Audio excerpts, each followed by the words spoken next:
Hey, what is up guys, welcome back to the channel. Now today's video is going to be my final review of the 4 cars that we got with Gran Turismo 7 update 1.25, that being the Nissan Skyline 2000 GTR or the Kenmeri, whichever one you want to call it. Now for me this is a massively worthy addition to the game, being that it almost completely completes the Skyline models over the years, with a few still missing, but I doubt they'll probably ever come to the game. Mind you, never thought this one would. Now, if you want to buy this for yourself, it costs actually quite a bit, 542,000 credits from the legendary dealership. Now, this thing only actually has a standard performance point rating of 386.53, so very, very low in terms of its performance. However, that isn't really going to matter. To today's standards, the 157 brake is just nothing to kind of write home about, weighs over a ton, but, it's all about the experience. So let's get into the first part of our review. Now, if you've never joined me for a review before, essentially how I do this, I will do a hot lap around the Nürburgring Nordschleife. Tiny little mistakes I'll keep in, stuff like that, but if it's a big off, I will restart the lap. I get one shot at it in its standard form, no tuning, no upgrades, nothing like that. And then we see where it ranks on our lap time leaderboard. Then, if it is possible, which it is possible with this car, we essentially fully modify it to the maximum amount possible. And again, with no tuning and nothing, kind of done to the original kind of build of the car, we'll go and test it at the high speed ring to see where it ranks in our modified hot lap. So with the intro out of the way, is this really a worthy addition to Gran Turismo 7? And honestly, yes, it is not the fastest car in the world, even with upgrades. In fact, it's probably, I don't want to spoil too much, not one of the better cars in the game. But in terms of what it does, it finally completes the full set of GTRs within Gran Turismo 7. And, I'm happy with that. For me, the GTR badge is legendary. The GTR Skylines are legendary. The GTR itself, that came after the Skylines, is legendary. And it finally brings the full set of GTRs to the game. Obviously, we have the one previous, which is essentially the box Skyline.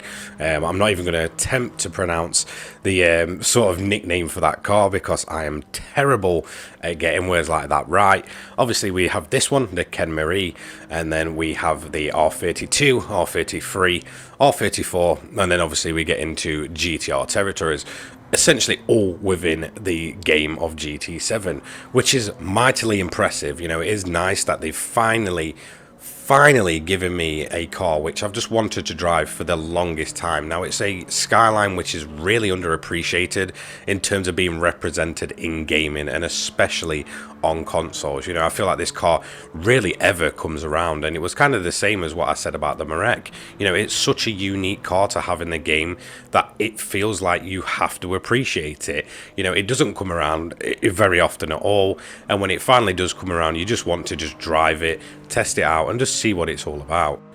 Look, in terms of performance, this isn't going to blow your mind or do anything special, especially in its standard form. It feels rather floaty and, a little bit sluggish and slow. But, what do you expect? In terms of in-game, this thing's putting out less than 400 performance points from standard. And honestly, I don't mind it. There was this kind of weird feeling, although I'm looking at the speedo and realizing I'm doing like 60 to 80 miles an hour through these corners, some of the faster corners, should I say.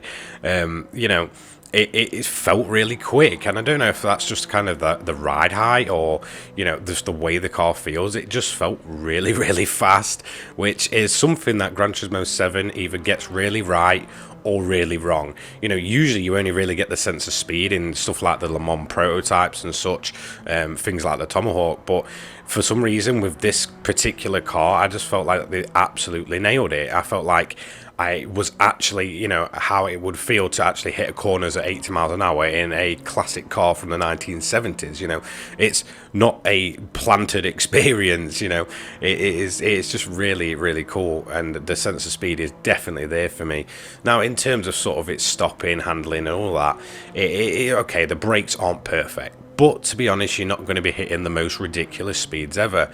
The handling, on the other hand, while I did kind of, briefly mention that it's quite floaty, it's actually really kind of suits the feel of this car, and actually, adds to it. There was many times where I was just able to just push through a corner, and even though the back end was trying to step out with the kind of low power to today's standards at being at 157 brake, it just kind of hung out there quite comfortably, never kind of went around on itself, and just felt really, really good.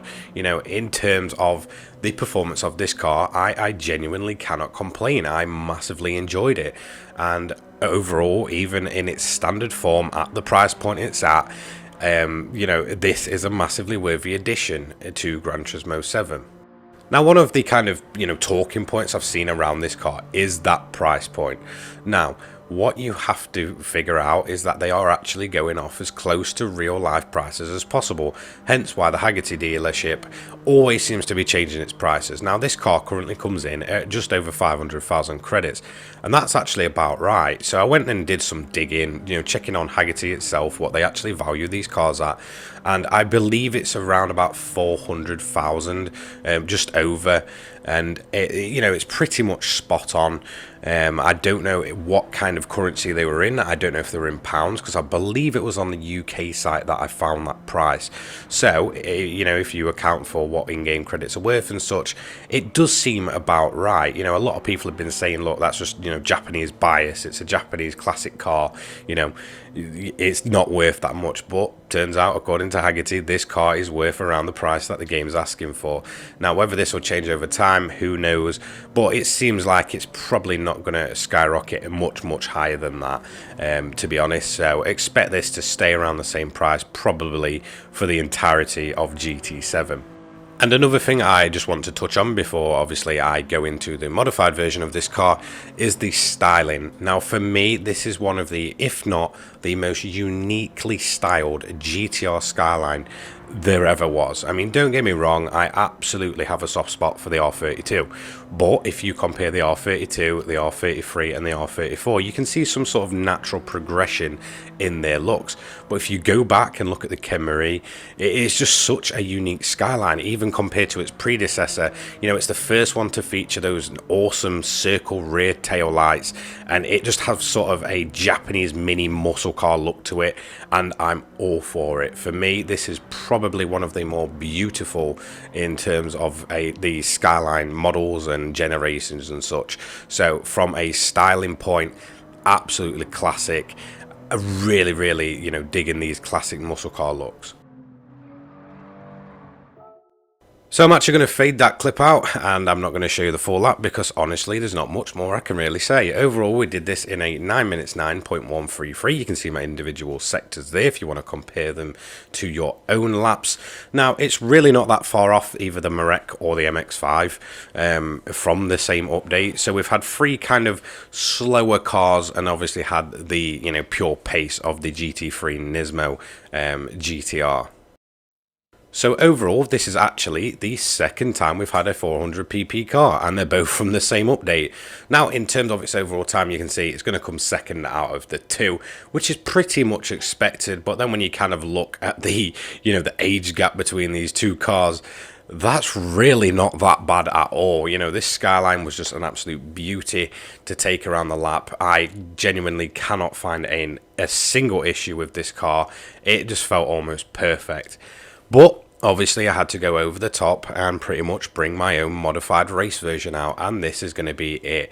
Now, for me, this kind of kits and modification options that we have really do add to the the style and the look of this car. Obviously, like I said, it feels like a mini Japanese muscle car, and I just feel like the modifications and the lowered suspension and such really give it this sort of aggressive look, and I'm all for it. I absolutely love the look of these things, even when modified. However, there's a bit of a problem. When you do modify this car, in my opinion, I am, well, honestly, currently without my wheel because I'm waiting to set up my new rig.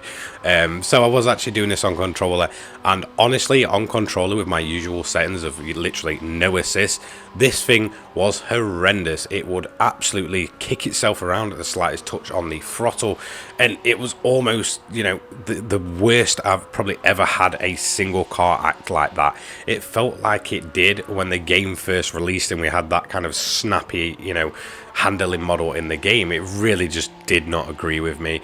And honestly, if you're on controller, I feel like you're probably going to have to absolutely nuke the pace of this car by adding assist. I had to add one traction control to this, and it just felt like it was just bogging down constantly. It's such a shame because it is honestly one of the coolest and most awesome looking kind of classic race cars in the game when you get it looking like this and feeling like this. The power's there, the gearing's there. It's just the handling was so snappy and so sensitive to just spinning around with the slightest bit of throttle that if you are on controller, yeah, I don't recommend going too over the top. Maybe try and keep it in the sort of 600 pp range at most. I think I got mine up to about 650, and honestly, it was just absolutely a nightmare to get a hold of.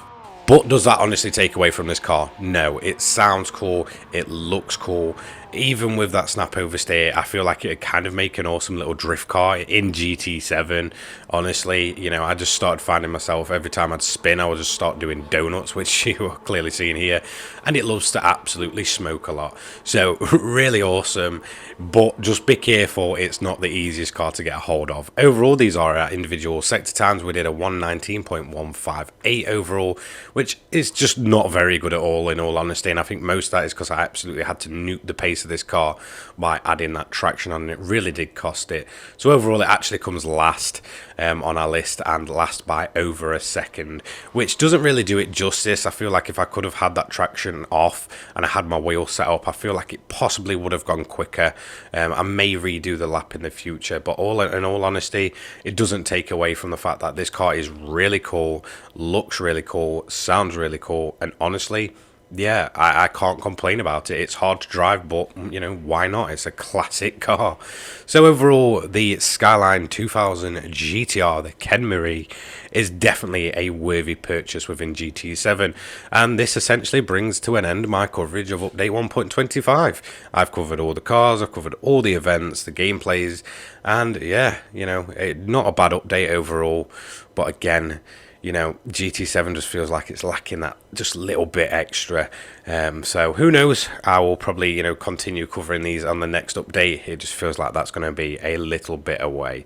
Hopefully we do eventually get Grand Valley.